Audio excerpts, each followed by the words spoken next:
Hey guys, so I'm going to talk about my last two experiences with my internship in this video. So I just want to start out with 2 weeks ago when I went. We did our craft. I think it was I can't remember what we made that day. Actually no, we didn't make anything that week. We were going to make some rainbows out of Play-Doh, but there was only 2 kids there that day.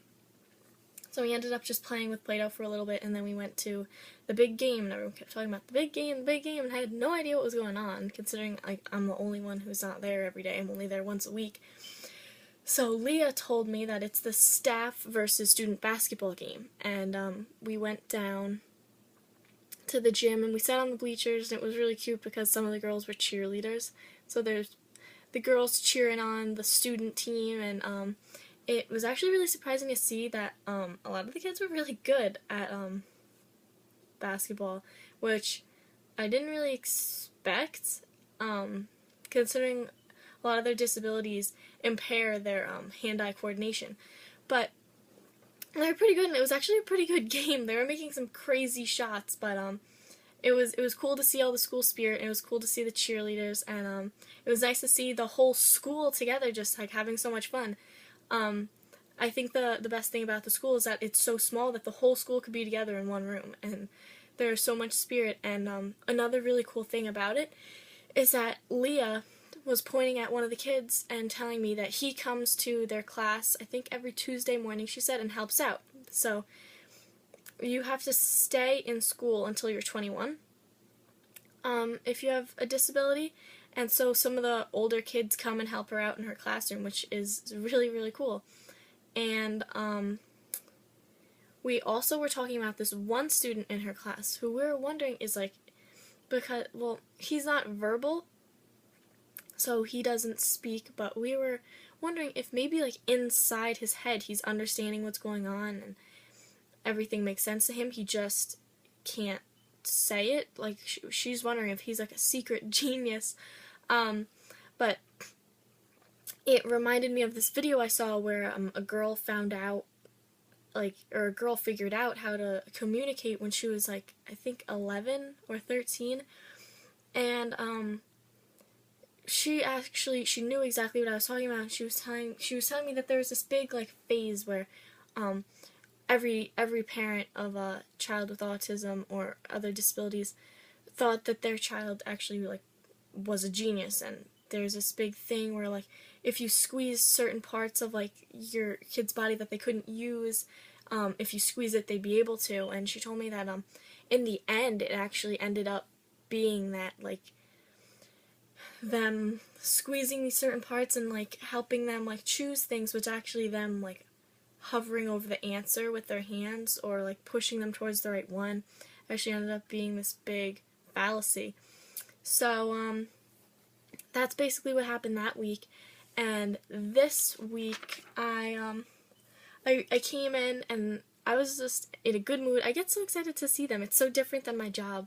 Sometimes like at my job where I'm with like just typical 5-year-olds, I'm like kind of reluctant to go because there's also a lot more. So it might be a lot different if there was 30 of these kids at my internship, but there's only 5, I think, at most. There's only I think it's only a class of 5. But today there was 4 because one boy was absent, and I walked out to the playground where they were, and they were so excited to see me, and it feels so good to have them remember me and be excited to see me. So one girl was like, yell my name, like, come over here, and she was telling me about this cupcake she was making out of sand, which, I don't know, it just is so cute to see them just do whatever they want. And one of the boys who I talked about in one of my videos who tried to kiss me saw me and was trying to kiss me again, and he kept saying hair, hair. A lot of the kids are so fascinated by my hair, which is really strange because it's almost every single one of them that are very fascinated by my hair. I don't know if it's because it's very long or what, but they really like touching it. But I think that with their disabilities, they have a tendency to want to feel things, which is why I started bringing Play-Doh for them. So today we made rainbows out of Play-Doh because we didn't get to last week. And they really like just having something to feel, and I'm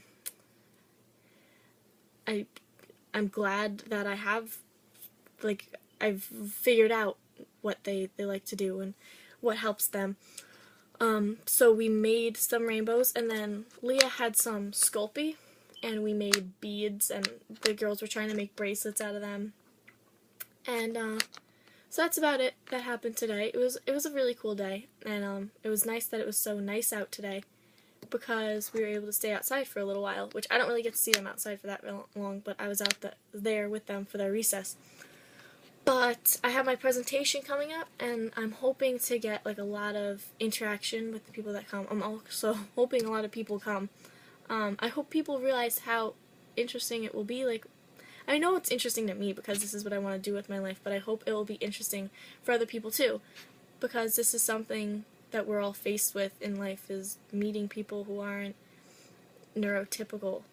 Sometimes we have interactions with people who have disabilities, and I think it's really important for people not to be scared. I feel like people are so afraid of things that are different, and they're afraid of changes, but I want people to realize how they're very much normal, and they would be amazed how many people they know with disabilities, whether they know it or not. Some people, they don't act like it, but there's just something in their head that's a little different, and I really would like people to come and learn about this. It's going to be really, really different, I think.